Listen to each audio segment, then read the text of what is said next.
Hello friends, आज मैं आपको बताऊंगा कि आपकी यदि गाय भैंस या कटिया ही पर हीट में नहीं आ रही है तो उस स्थिति में आपको कौन सा एक इंजेक्शन आप उन पशुओं को लगा देना चाहिए जिससे कि आपका पशु प्रॉपर हीट में आ जाए। और साथ में यदि आपका पशु हीट में आएगा तो गर्भ भी ठहरेगा। बहुत इस तरह की जो पशुपालक हैं इनके बार बार इस तरह की दिक्कतें हैं और उनके कमेंट्स भी आते हैं कि सर हमारी जो गाय भैंस हैं वह हीट में नहीं आ पा रही है, हमने सब कुछ दे दिया है, तो इसके लिए कुछ इस तरह का एक इंजेक्शन बताएं जो अच्छा रिजल्ट मिले उसका और बैटरी रिजल्ट हो और हम उसमें उपयोग करें तो हमारा पशु है वह जल्दी हीट में आ जाए। तो आप अपने पशु को यदि जल्दी हीट में लाना चाहते हैं, साथ में उसे गर्भ भी ठहराना चाहते हैं, तो उस स्थिति में आप उन इंजेक्शन का उपयोग आप अपने वेटरनरियन से करवा सकते हैं। तो वीडियो लंबी हो सकती है लेकिन स्किप करके मत देखना, पूरा देखना, पूरी डिटेल से बताऊंगा। तो इस चैनल पर भी नए आए हैं या पहली बार जुड़े हैं तो पहली बार चैनल को सब्सक्राइब कर लें, साथ में बेल आइकन ऑल वाला ऑप्शन दबाएं। आपको पता है कि चैनल पर सही जानकारी के साथ वीडियो दी जाती है, आते ही लाइक कर दिया करें और दोस्तों के साथ शेयर जरूर किया करें। देखो, यदि आपकी गाय भैंस हीट में नहीं आ पा रही है, चाहे कटिया या हिपर हो, जिनका बॉडी वेट अच्छा हो चुका है, वजन ले चुकी हैं, लेकिन फिर भी हीट में नहीं आ पा रही हैं, और ये क्या सीज़न है कि अब मौसम जो आपके पशुओं के लिए जो जनवरी फरवरी है वह पशुओं को हीट में लाने के लिए और पशु को गर्भ ठहराने में सबसे बड़ा मौसम है, सबसे बड़ा महीना भी होता है, जिससे कि आपके पशु में कंसीव होने के चांस सबसे ज़्यादा बने रहते हैं। तो इसके लिए आपको क्या करना चाहिए, क्या देना चाहिए? देखो, सबसे पहले तो मैं आपको बताना चाहता हूँ कि यदि आपका पशु समय पर हीट में नहीं आ पाता है तो एक तो उनकी आपको एक तो डिवर्मिंग यानी पेट के कीड़े मारने की दवा आपको देनी है। अब पेट के कीड़े मारने की दवा कौन सी देनी है? कोई सी भी आप उन्हें पेट के कीड़े मारने की दवा दे सकते हैं। यदि आपको 1 महीना 1.5 महीना हो गया है तो भी आप रिपीट कर सकते हैं।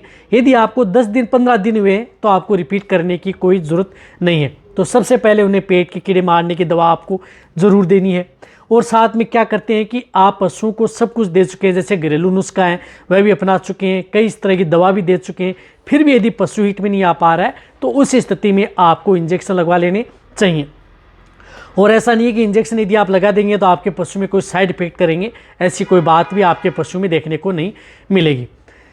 रही बात आपने पशुओं को डिवर्मिंग करा दी, बहुत अच्छी बात है, लेकिन इनके साथ साथ आपके पशुओं को सबसे ज़्यादा ज़रूरत होती है मल्टीविटामिन एंड मिनरल्स की। मल्टीविटामिन एंड मिनरल्स के लिए कोई भी आप अपने पशुओं के लिए अच्छे ब्रांड की कोई भी बोलस आती हैं उनका उपयोग आप अपने पशुओं में करा सकते हैं, जिनमें कोई भी बोलस है, जिस प्रकार से केरस की बोविन जीएल आती है वो प्रयोग करा सकते हैं, विरबे की एग्रीमिन आई आती है उसका उपयोग करा सकते हैं यदि आपके एरिया में मिल रही है। मैनकाइंड की टोटाविट स्ट्रॉन्ग आती है, टोटाविट आती है चिलेटेड, तो उसका उपयोग करा सकते हैं। अदर जो इंटास की आती है उसका उपयोग करा सकते हैं। यदि कोई भी अच्छे ब्रांड की यदि आपके एरिया में जो भी यदि बोलस मिल रही है जो मल्टीविटामिन एंड मिनरल्स की जो चिलेटेड मिनरल्स हो, जिस प्रकार से साइक्लोमिन 7 आती है जेनेक्स की, यानी कोई भी हो वह मिल रही है, तो उनमें से कोई भी आप एक बोलस पर डे यानी एक बोलस पर डे लगातार आप उन पशुओं को 20-21 दिन कंटिन्यूटी देना है। देखो, वह बोलस तो आपको देना ही देना है। जो मैं इंजेक्शन बताऊंगा वह इंजेक्शन तो आपके पशु को 2 दिन में हीट में ला देगा, लेकिन वह बोलस यदि आप स्टार्ट रखेंगे और यदि आपका पशु जब हीट में भी आ जाएगा तो उसके बाद में भी आपको वह क्या है कि बोलस कंटिन्यूटी उस पशु को देते रहना है, जिससे कि आपके पशु में कंसीव होने के चांस बने रहें, पशु रिपीट न हो। रही बात आपके पशु में किसी भी तरह की मिनरल्स एंड विटामिन की डेफिशिएंसी देखने को न मिले, जिससे कि आपका पशु में किसी भी तरह का यदि जब गर्भ ठहर जाता है तो कोई दिक्कत देखने को ना मिले। अब देखो कौन सा इंजेक्शन है, तो इस स्थिति में आपको इंजेक्शन उपयोग में ले सकते हैं जिस प्रकार से ल्यूटालाइज इंजेक्शन, जो ल्यूटालाइज इंजेक्शन आता है जेन जोइटिस का जो ल्यूटालाइज इंजेक्शन आता है, जिस तरह से ये इंजेक्शन है ल्यूटालाइज इंजेक्शन। यदि आपको एरिया में यदि ये इंजेक्शन यदि मिल रहा है तो आप इस इंजेक्शन का उपयोग करें, क्योंकि इस इंजेक्शन के अंदर साल्ट आता है डिनोप्रोस्ट ट्रोमेथामाइन। तो इस साल्ट का यदि इंजेक्शन यदि आपको ये नहीं मिल रहा है तो अदर कंपनी का भी मिल रहा है तो भी आप उपयोग कर सकते हैं, जो डाइनोप्रोस्ट ट्रोमेथामाइन साल्ट का है, जो 5 mg पर ml इसके अंदर मिला हुआ होता है। तो 5 mg पर ml का इंजेक्शन आता है और ये कई बार 12.5 mg का भी आता है, लेकिन यदि आपको 5 mg पर ml में मिलता है तो आप ल्यूटालाइज इंजेक्शन या इस साल्ट का इंजेक्शन यदि आपको एरिया में मिलता है तो ठीक है, यदि कहीं पर यदि मिल जाए, हालांकि इंजेक्शन मिलता बहुत कम है।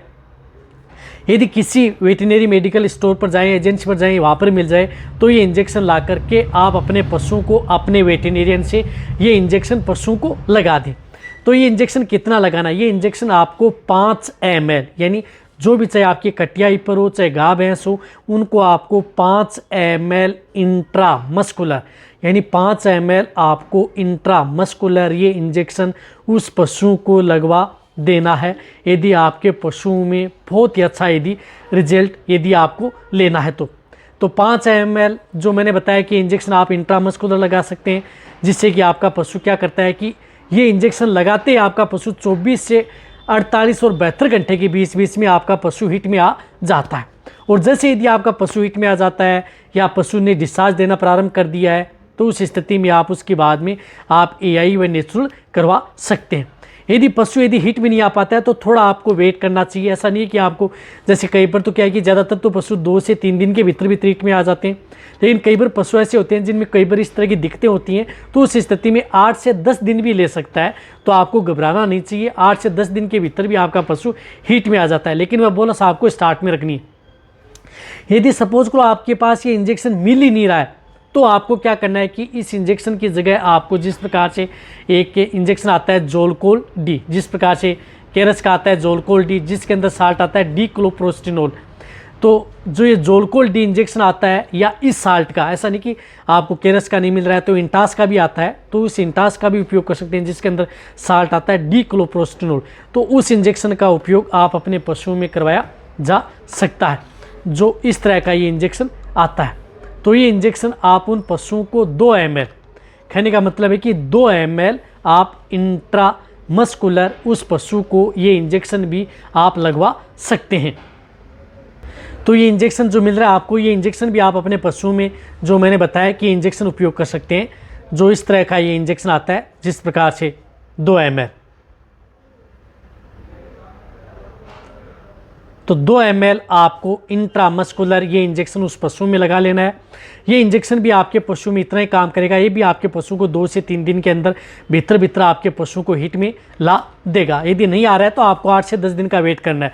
तो इस स्थिति में आपको क्या करना है कि सबसे पहले आपको डिवर्मिंग करानी है, जो मैंने बताया। साथ में आपको जो मिनरल्स एंड विटामिन की जो बोलस है वह लगातार 20-25 दिन देनी है। और साथ ही आपको ये एक इंजेक्शन है उस पशु को आपको साथ में लगा देना है। यदि लुटालाइज मिल रहा है, डिनोप्रोस्ट्रोमेथिमाइन मिल रहा है तो वो लगा दे, नहीं मिल रहा है तो आपको डिक्लोप्रोस्टिनोल साल्ट का जो इंजेक्शन आता है ये आपको कहीं पर भी मिल जाएगा, तो आप ये लगा दें। आपका पशु आसानी से हिट में आ जाएगा। जैसे हिट में आता है तो उसके बाद में आप उसकी AI करवा सकते हैं, नेचुरल करवा सकते हैं। लेकिन ये इंजेक्शन आपको अपने वेटरनेरियन से लगवाना है, इस बात का आपको ध्यान में रखना है। लगा देंगे आपका पशु आसानी से हिट में आने के बाद में गर्भी ठहर जाएगा। तो ये वीडियो आपके लिए नॉलेज के लिए बनाई गई है। तो ये वीडियो जितना हो सकता है पशुपालक है उनके साथ शेयर करें। इसी तरह की नॉलेज वीडियो आपको इस चैनल पर ऐसी मिलती रहेंगी। इसी तरह से आप रही बात इस इंजेक्शन की सिंगल डोज आपको देनी है, ऐसा नहीं देने आज दे दिया कल दे दिया, सिर्फ सिंगल डोज। रिपीट आपको 10 दिन बाद में करवा सकते हैं, इस बात का भी आपको ध्यान रखना है। तो वीडियो जितना हो सकता है शेयर करें। इसी तरह से वीडियो देखते रहें। थैंक्स।